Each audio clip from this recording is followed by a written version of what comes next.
Today on Leon Loco, two fast Italian superbikes get stuck behind a truck, and I say a thing. Fuck! That's what that thing is. God fucking damn it, go, you motherfuckers! Ah! Ah! Go! Fucking go! I will pay you if you go!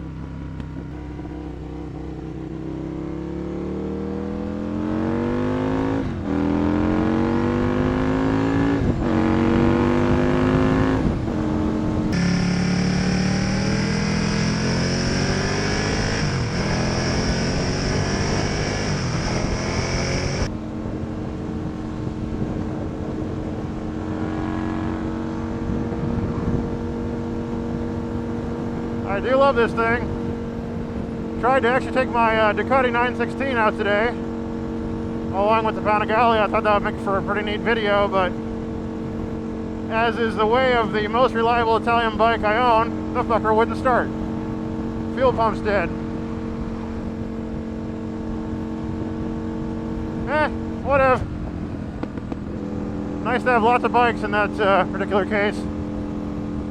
I'll see if I can get some Panigale shots.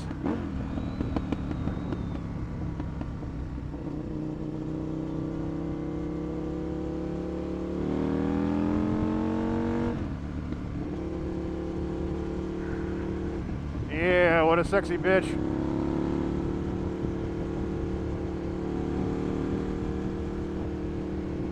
Sexy.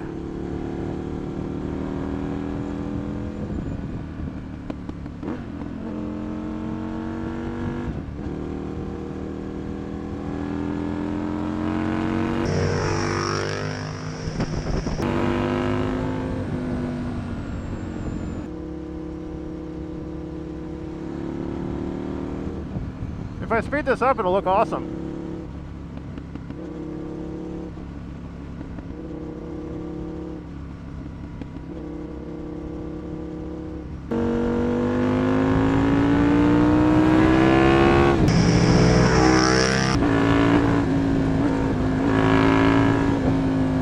The thing that's hilarious is I can't hear the Ducati at all. And the Ducati is a very loud bike, just in its own right, but this thing is biblical.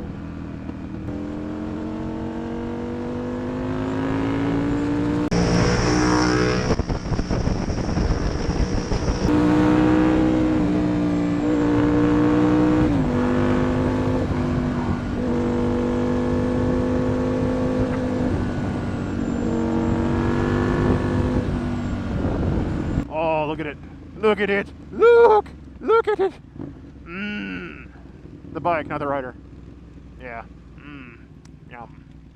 Granted, the Aprilia is far from ugly, but it's not Ducati sexy. I'm sorry, Aprilia fans. I love the RSV. I love how it sounds. I love how it rides. I love how it looks. It's a sexy bike by far, but it's not as sexy as a Duck. I'm sorry. It just isn't. Ow! Okay, being behind a Panigale sucks. That's my new rule. Alright, I guess that was an observation.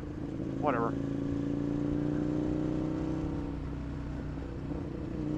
God damn, I go there. It's like a second visor I'm going to friggin' replace.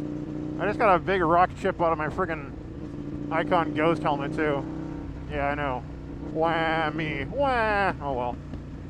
Nothing Amazon can't fix. Okay, one thing I should probably talk about a little bit is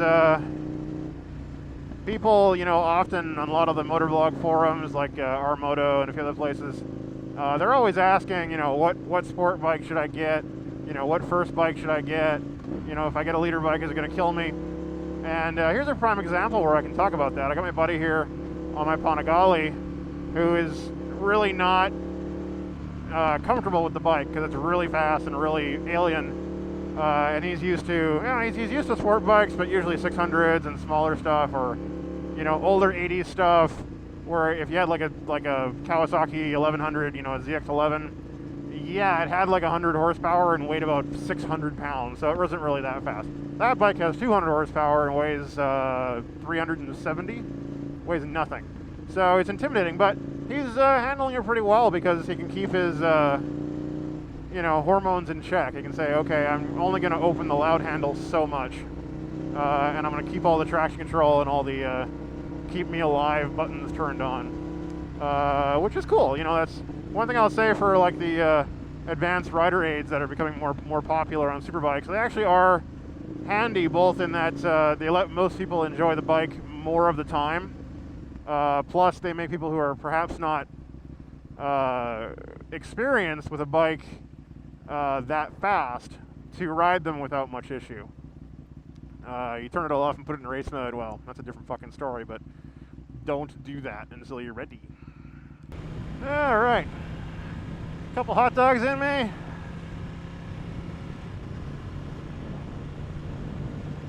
On the Panigale this time.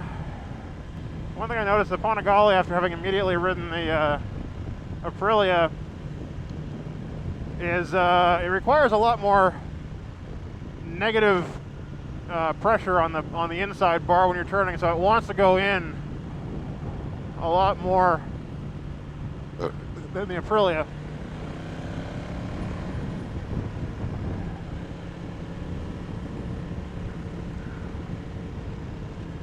It's a sexy bike, just not quite as sexy as the Panigale.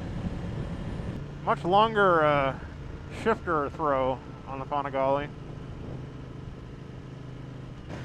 It's funny how many things you pick up when you are riding them immediately back to back versus like the next day or something. One thing about the Panigale is I do quite like the quick shift. I think I need to put an exhaust in this thing now. It's like, when I'm riding the Panigale just on its own, it certainly doesn't sound quiet. It sounds pretty awesome. But next to the Aprilia, which does have a exhaust, is just no comparison. Hey, you like my channel? Well, hit the subscribe button, and I'll do more wheelies.